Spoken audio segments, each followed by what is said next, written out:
Je m'appelle Jennifer Bomsawin, je suis Huron Abénaquise, donc je promène la communauté de Wendake et d'Odanak et je suis une féministe souverainiste autochtone. Mon nom, c'est Jenny Hervieux. Je viens de la communauté de Pessamit. Je suis Innu, en fait. Je travaille à la maison communautaire Misnak. Fait que je travaille avec des femmes. J'ai une fille qui est à Tikamek. On essaie de rejoindre pas mal les nations, vu qu'on est en milieu urbain, et on dessert pas mal toutes les nations autochtones. J'arrive ici, je suis femme autochtone, je suis une femme et je suis autochtone. Fait que déjà, les préjugés ici, c'est pas évident.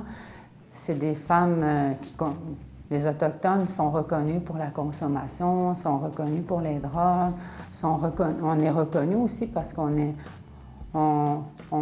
vient quand même d'un milieu pauvre parce qu'il n'y a pas de travail dans les communautés. On a comme une double discrimination du fait qu'on est femme et autochtone. Donc ça nous bloque beaucoup de postes qu'on pourrait obtenir, donc soit en politique, soit en direction, surtout comme en gouvernance, donc ce que j'étudie beaucoup, puis mon champ d'action principal. Donc le fait aussi que les femmes, c'est ça, sont présentement, il y en a des femmes en politique, je ne peux pas dire qu'il n'y en a pas. On peut penser à la ministre de la Justice canadienne, donc Mme Raybould, qui est actuellement, dans le fond, c'est une femme autochtone qui est dans un poste très, très important au niveau de la politique canadienne. Mais on peut voir, mettons, quand on regarde juste dans les conseils de banque, sont à majorité dirigés par des hommes. Donc, ça serait vraiment que les femmes aient une plus grande représentativité au sein de ces organisations-là, puis qu'ils puissent prendre leur place dans les diverses organisations de gouvernance canadiennes, même autochtones principalement. Quand on lutte, on lutte pour le gouvernement parce que nous, on est mineurs, même si on atteint un certain âge, on a beau avoir 60 ans, 70 ans, mais on reste mineur aux yeux du gouvernement. Puis le timing est bon, parce que là, je pense que M. Trudeau, il nous entend maintenant, il sait qu'on existe. Puis ça, c'est à cause de toutes les vigiles aussi qu'on a participé. La vigile du 4 octobre, c'est les femmes qui ont disparu puis qui ont été assassinées, puis il n'y a pas eu d'enquête. Même s'il y a eu des pressions au niveau des policiers autochtones, de la Sûreté du Québec, bien, tout ce qui est autorité autour des communautés, il n'y a rien qui s'est fait.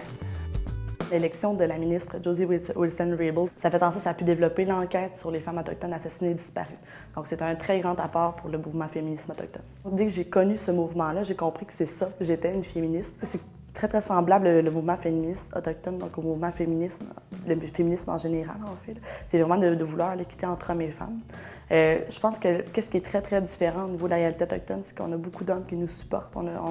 C'est une lutte souvent menée de front par des femmes, mais très suivie de près par les hommes. Avec mon rôle de conférencière, de plus en plus, je suis appelée à aller motiver les jeunes, à aller donner des conférences pour faire connaître le mouvement féministe autochtone. Donc, je suis super contente de cette lutte-là, puis j'espère de plus en plus, justement, pouvoir étendre ce mouvement-là, puis que les gens puissent apprendre à le connaître encore plus, puis à y adhérer. C'est sûr que mon principal espoir, ce serait d'avoir l'égalité homme-femme au niveau de la gouvernance autochtone. C'est sûr que mon second espoir, ce serait de vraiment pouvoir réussir à créer un gouvernement autochtone autonome. C'est sûr que l'ultime espoir, ce serait de pouvoir être à la tête de ce gouvernement-là puis d'illustrer le féminisme autochtone, la réussite de ce mouvement-là. Moi, mon souhait, là, c'est qu'on s'assied tout ensemble puis qu'on lutte pour les mêmes choses. Fait pour l'autonomie, il faut être ensemble, il faut se regrouper, il faut avoir une idée. Ça nous prend des leaders. Les leaders femmes, oui. Leaders hommes aussi, mais nos aînés sont vraiment, vraiment importants.